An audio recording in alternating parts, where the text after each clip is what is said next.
Hi everyone, thank you for watching our short, sharp altcoin Bible this week. If you kind of want to get a grasp on why the market is really running higher and why I think the bottom of the market is in, you might be living under a rock, but also you can check out my, Monday market update, which I did my mastermind Monday market update, and I felt I just had to share it with everyone outside the mastermind group just because of how impactful I think this moment in history for the United States, but also for global markets, the economy, and importantly for crypto as an investor, something you want to get your head around right now, and I would encourage you to watch that. Right now, Bitcoin has just launched above 65,000, so it does look like the power's in this market. We're going to go higher. We're now in that interesting point where we're running into resistance levels. So there is the opportunity here for a pullback if you're looking to grab some value. So what I want to dive into here as well, I kind of want to show you what I did in the newsletter a few weeks back, where I looked at the big three, Bitcoin, Ethereum, Solana. They're heading towards, Bitcoin already has an ETF, but Ethereum's about to have one, and also Solana. I was looking at pairings. So ways to turbocharge in your investment in some of those, and I looked at some meme coins. Today I'm not going to look at Bitcoin and a meme coin, I'm just going to look at Solana and Ethereum. So Solana here, let's just say it's my cherry ripe pairing because I think it's got a really big runway as the Ethereum ETF rolls out, because it's the kind of the next one in line. You look here, Solana's now heading into resistance overhead in terms of this downward trend line. We've got overhead horizontal. We've got also just volume support just hanging above. I don't know if this actually stops it, but I'm going to go with my original plan here. And that was, this is the squiggle I used last week, where I thought the 160 region was going to find resistance for Solana.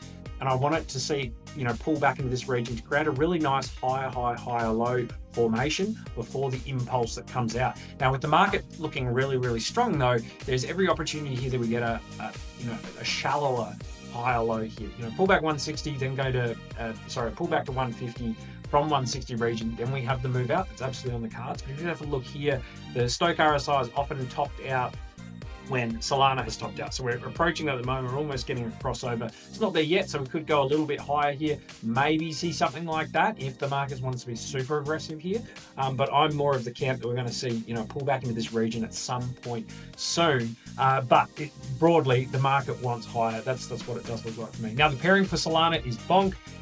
Absolutely flies, has 300% moves when Solana has its big impulses. So I was watching it very, very tightly when I was sort of suggesting BONK. It was in these kind of regions around here. It's now having that move up through, which I wanted it to do, through this very key horizontal. I saw some closes above it, bit of a fake out, but then we got this big body candle close through it, retest, and now she's off. So I really love BONK there. As long as Solana's going, BONK will go. Now, Ethereum moving into its ETF likely next week. On Tuesday is the launch. We're back in no man's land in the middle, but we had that last move into the demand zone, hit the 200, hit a lot of these moving averages. We climb back into no man's land right in the middle. So 3,500 is the decision point, but I expect as we move towards the ETF, speculation, the anticipation is going to be really strong. We could get into that sell block again, 3,800, maybe even 4,200. Where we get a pullback potentially on a sell the news event. I'm not really concerned in the short term about a sell news. If you're a longer term investor, you're just buying the value here because Ethereum should be much, much higher in the next 6-12 months. It's noise. But the pullback is coming just by the look of some of these momentum indicators. We could get a little run here before we maybe go higher. That's absolutely on the cards too. But if I'm just sort of forecasting out maybe a week into the ETF, up here seems really likely. And then we get, again, a bit of pullback back into the range. That's what I'm thinking. Now, the pairing with that's a little bit messy and noisy from my last session. But Pepe is the one to look at in my view. It is screaming higher. And my squiggles there, you can just kind of see what I'm thinking here. Pepe's up 50% from the low there. So if you're buying the value in here, fantastic. Ethereum's running, Pepe should run. So Ethereum's up roughly 10%, Pepe's up 50. So you pair these two up, you're going to do really, really well.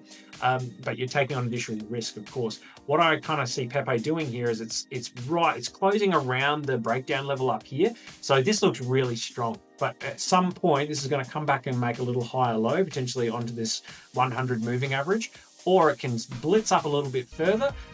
It's getting close to being a little bit frothy. So I think a higher low is definitely on the cards, a little bit higher or around this region here. But we want to see, again, the formations of a higher high, higher low structure. That's what a lot of these cryptos are going to look like as they move out. Now, it was really, really hard to find a crypto that looks a little bit, not good right now. Everything looks fantastic, if I'm honest. There's very few that, again, don't look like they're just about to blitz higher. Uniswap's a great example. This looks like a lot of the cryptos we've been watching, for the last couple of months, where they're showing a little bit of strength, but it's nothing major, and it generally breaks down and continues to the downside. So here it just looks like a rising channel, which typically over the last few months it's just broken down. So this looks to me like it wants this region here, $6.70 or $7, that type of region. Stochastic RSI's already crossed over, so this wants to come down. RSI's got a lot of room to move to the downside, and it's below the key moving averages, the 200, the 50, the 100, the 20, all of them. So for this to even be remotely bullish, I want to see us break up from this. I want to see us find support above it. Then it can be up. But for me, the risk reward just isn't there on this.